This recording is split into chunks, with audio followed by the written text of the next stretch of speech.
Corona के इस time period में इस तरह के ऑनलाइन इवेंट्स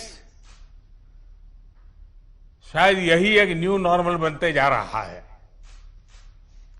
लेकिन ये भी इंसान की सबसे बड़ी ताकत होती है कि वो हर मुश्किल से बाहर निकलने का रास्ता बना ही लेता है। आज भी हमें जहां एक तरफ इस वायरस से लड़ने के लिए सख्त कदम उठाने हैं, वहीं दूसरी तरफ इकोनॉमी का भी ध्यान रखना है। हमें एक तरफ देशवासियों का जीवन भी बचाना है, तो दूसरी तरफ देश की अर्थव्यवस्था को भी स्टेबलाइज करना है, स्पीड अप करना है। इस सिचुएशन में आपने गेटिंग ग्रोथ बैक इस बात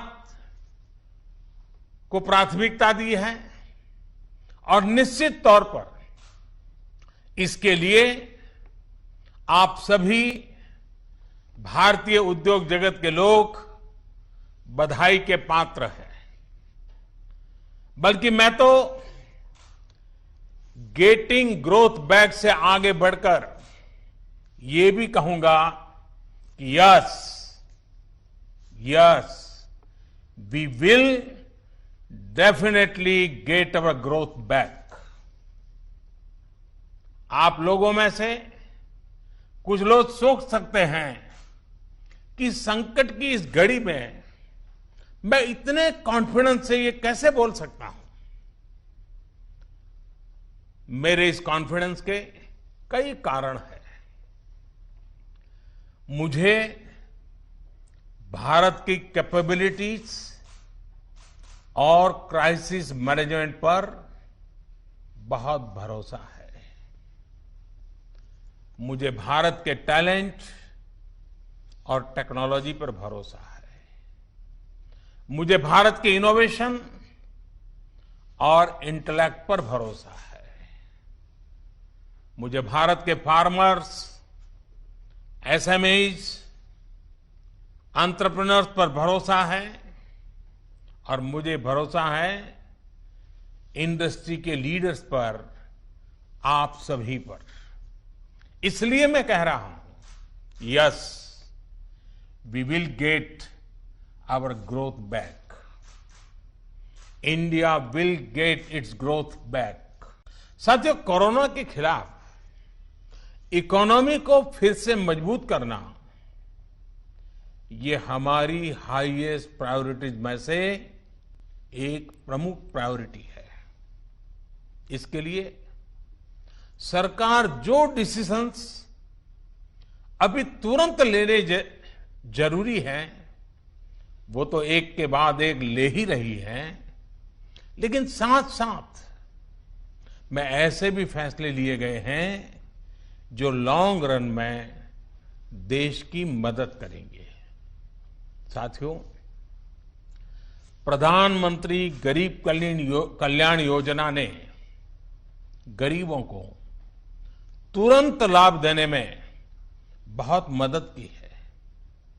इस योजना के तहत करीब 74 करोड़ बेनिफिशियरीज उनके घर तक राशन पहुंचाया जा चुका है। प्रवासी श्रमिकों के लिए भी फ्री राशन पहुंचाया जा रहा है। इसके अलावा अभी तक गरीब परिवारों को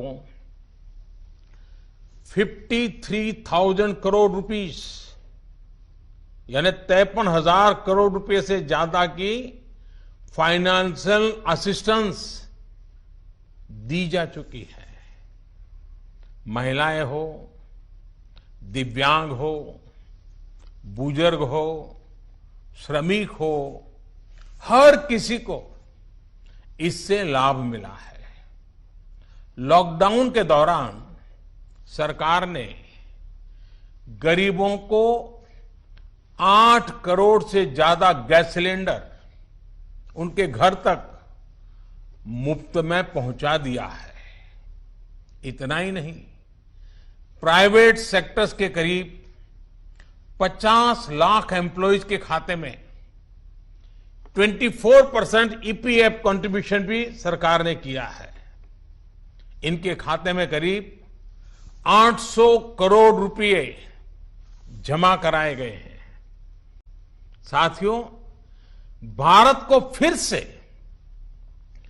तेज विकास के पथ पर लाने के लिए, आत्मनिर्भर भारत बनाने के लिए 5 बातें बहुत आवश्यक है। इंटेंट, इंक्लूजन, इन्वेस्टमेंट, इंफ्रास्ट्रक्चर और इनोवेशन। हाल में जो बोल्ड फैसले लिए गए हैं, उसमें भी आपको इन सभी की झलक मिल जाएगी। इन फैसलों के साथ हमने तमाम सेक्टर्स को फ्यूचर रेडी किया है। इसी वजह से आज भारत एक नए ग्रोथ ओरिएंटेड फ्यूचर की दिशा में बड़ी उड़ान के लिए तैयार है। साथियों, हमारे लिए रिफॉर्म्स ये कोई रैंडम या स्कैटर्ड डिसीजन नहीं रहे हैं। हमारे लिए reforms systematic, plan, integrated, interconnected और फ्यूचरिस्टिक प्रोसेस है। हमारे लिए रिफॉर्म्स का मतलब है फैसले लेने का साहस करना और उन्हें लॉजिकल कंक्लूजन तक ले जाना। आईबीसी हो, बैंक मर्जर हो, जीएसटी हो, फेसलेस इनकम टैक्स असेसमेंट की व्यवस्था हो, हमने हमेशा व्यवस्थाओं में सरकार के दखल को कम करने, और मैंने तो लाल किले पर भी कहा था कि लोगों से, जिंदगी से सरकार को जितना हम कम कर सकते हैं हम करना चाहते हैं। प्राइवेट एंटरप्राइज के लिए एनकरेजिंग इकोसिस्टम खड़ा करने पर हम लगातार बल देते रहे हैं, कदम उठाते रहे हैं। इसी वजह से सरकार आज ऐसे पॉलिसी रिफॉर्म्स भी कर रही है जिनकी देश ने एक प्रकार से उम्मीद भी छोड़ दी थी। लोगों ने मान लिया था भाई ये तो हमारे देश में नहीं हो सकता है, ऐसी चीजें होने लगी हैं। अगर मैं एग्रीकल्चर सेक्टर की बात करूं तो हमारे यहां आजादी के बाद जो नियम कायदे बने उसमें किसानों को बिचौलियों के हाथों में छोड़ दिया गया था। किसान कहां फसल बेच सकता है, कहां नहीं बेच सकता है, इस तक के नियम बहुत सख्त थे।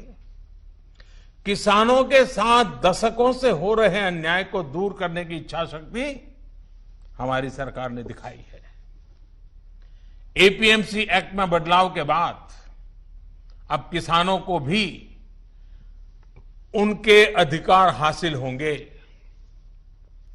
किसान अब जिसे चाहे, जहां चाहे और जब चाहे अपनी फसल अपनी शर्तों पर, किसान की शर्तों पर वो फसल बेच सकते हैं।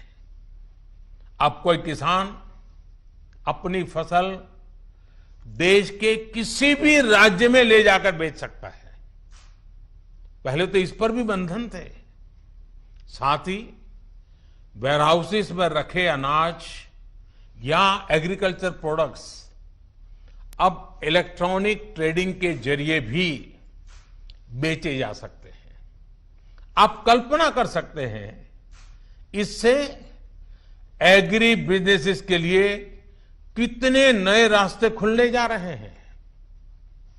साथियों, इसी तरह हमारे श्रमिकों के कल्याण को ध्यान में रखते हुए रोजगार के अवसरों को बढ़ाने के लिए लेबर रिफॉर्म्स भी किए जा रहे हैं।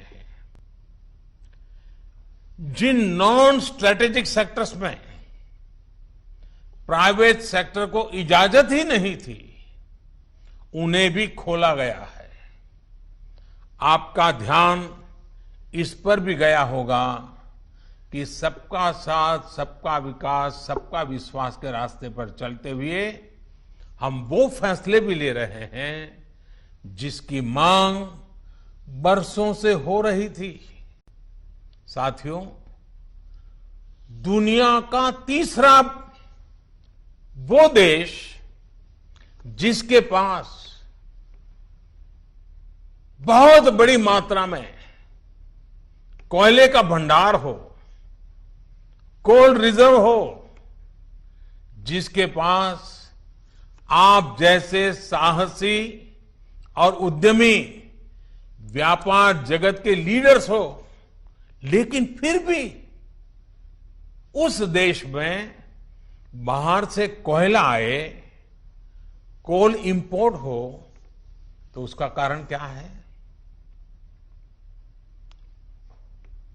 आप भी जानते हैं, देश भी जानता है। कभी सरकार रुकावट बनी रही, कभी नीतियां रुकावट बनी रही, लेकिन अब कोल सेक्टर को इन बंधनों से मुक्त करने का काम शुरू कर दिया गया है। अब कोल सेक्टर में कॉमर्शियल माइनिंग को परमिट कर दिया गया है। पार्सली एक्सप्लोर्ड ब्लॉक्स को भी अलॉटमेंट करने की परमिशन दी गई है। इसी तरह मिनरल माइनिंग में भी अब कंपनियां एक्सप्लोरेशन के साथ साथ माइनिंग का काम एक साथ कर सकती है। इन फैसलों के कितने दूरगामी परिणाम होने वाले हैं, ये इस सेक्टर से परिचित लोग अच्छी तरह जानते हैं। साथियों, सरकार जिस दिशा में बढ़ रही है, उससे हमारा माइनिंग सेक्टर हो, एनर्जी सेक्टर हो या रिसर्च और टेक्नोलॉजी हो, हर क्षेत्र में इंडस्ट्री को भी अवसर मिलेंगे और यूथ के लिए भी नई अपॉर्चुनिटीज खुलेगी। इस सबसे भी आगे बढ़कर अब देश के स्ट्रेटेजिक सेक्टर्स में भी प्राइवेट प्लेयर्स की भागीदारी एक रियलिटी बन रही है। आप चाहें स्पेस सेक्टर में निवेश करना चाहें, एटॉमिक एनर्जी में नई अपॉर्चुनिटीज को तलाशना चाहें, पॉसिबिलिटीज आपके लिए पूरी तरह से खुली हुई हैं। हर अवसर आपका इंतजार कर रहा है। साथियों, आप ये भली भांति जानते हैं कि एमएसएमई सेक्टर की लाखों यूनिट्स हमारे देश के लिए इकोनॉमिक इंजन की तरह हैं। इनका देश की जीडीपी में बहुत बड़ा कंट्रीब्यूशन है और ये कंट्रीब्यूशन करीब करीब 30% का है। एमएसएमईज की डेफिनेशन स्पष्ट करने की मांग लंबे समय से उद्योग जगत कर रहा था। अब वो उद्योग जगत की पूरी मार्ग भी पूरी हो चुकी है। इससे एमएसएमईज बिना किसी चिंता के ग्रो कर पाएंगे और उनको एमएसएमईज का स्टेटस बनाए रखने के लिए दूसरे रास्तों पर चलने की जरूरत नहीं रहेगी। देश के एमएसएमईज में काम करने वाले करोड़ों साथियों को लाभ हो, इसके लिए 200 करोड़ रुपए तक की सरकारी खरीद में ग्लोबल टेंडर्स को खत्म कर दिया गया है। इससे हमारे छोटे उद्योगों को ज्यादा अवसर मिलेगा। एक तरह से आत्मनिर्भर भारत पैकेज एमएसएमई सेक्टर के इंजन के लिए फ्यूल का काम करने वाला है। साथियों, world is looking for a trusted, reliable partner. Bharat में पोटेंशियल है, स्ट्रेंथ है, एबिलिटी है। आज पूरे विश्व में भारत के प्रति जो ट्रस्ट डेवलप हुआ है, उसका आप सभी को, भारत की इंडस्ट्री को पूरा फायदा उठाना चाहिए। ये आप सभी की जिम्मेदारी है, सीआईआई जैसे संगठनों की जिम्मेदारी है कि मैन्युफैक्चर्ड इन इंडिया के साथ ट्रस्ट, क्वालिटी, कॉम्पिटिटिवनेस तीनों जुड़ा हो। आप 2 कदम आगे बढ़ाएंगे, सरकार 4 कदम आगे बढ़कर आपका साथ देगी। प्रधानमंत्री के तौर पर मैं आपको भरोसा दे रहा हूं कि मैं आपके साथ खड़ा हूं। भारतीय उद्योग जगत के लिए ये राइज टू द ओकेजन की तरह है। Trust me, getting growth back इतना मुश्किल भी नहीं है। और सबसे बड़ी बात कि अब आपके पास, इंडियन इंडस्ट्रीज के पास एक क्लियर पाथ है। आत्मनिर्भर भारत का रास्ता, सेल्फ रिलायंट इंडिया का पाथ। आत्मनिर्भर भारत का मतलब है कि हम और ज्यादा स्ट्रांग होकर दुनिया को एम्ब्रेस करेंगे। आत्मनिर्भर भारत वर्ल्ड इकोनॉमी के साथ पूरी तरह इंटीग्रेटेड भी होगा और सपोर्टिव भी। लेकिन ध्यान रखिएगा, आत्मनिर्भर का मतलब ये भी नहीं है कि हम स्ट्रेटेजिक क्षेत्रों में किसी पर निर्भर रहें। हम उस स्थिति में नहीं रहना चाहते। It is about creating strong enterprise in India, enterprises that can become global forces. It is about generating employment. It is about empowering our people to come out and create solutions that can define the future of our country.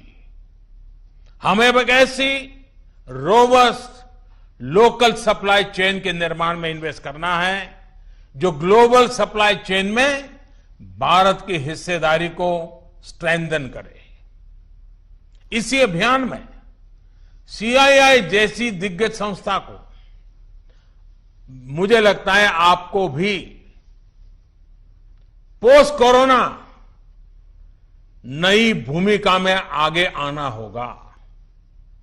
अब आपको champions of indigenous inspirations बनकर आगे आना है। आपको domestic industries की recovery को facilitate करना है, नेक्स्ट लेवल ग्रोथ को आसिस्ट करना है, सपोर्ट करना है।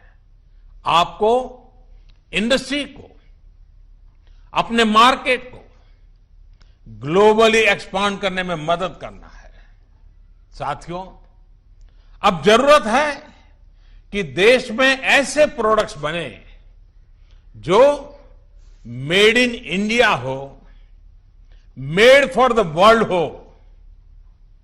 कैसे हम देश का आयात कम से कम करें, इसे लेकर क्या नए लक्ष्य तय किए जाए, उस पर सोचने की जरूरत है।